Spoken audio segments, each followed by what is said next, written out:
Index funds are the best, safest, and easiest long-term investment strategy for most people, which begs the question, point number 8, what the hell is an index fund? So there's basically two bits to understand here. There's the index bit and the fund bit. Let's start with the fund bit. And a fund is basically where investors will pool their money. So multiple investors would invest in the same fund.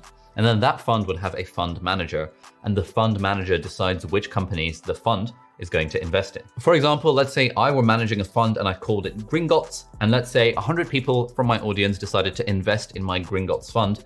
I, as the fund manager, can say, okay, the Gringotts fund, now that we have 100 people's money, let's say it's 100 million, so everyone's invested 1 million each, I've now got 100 million.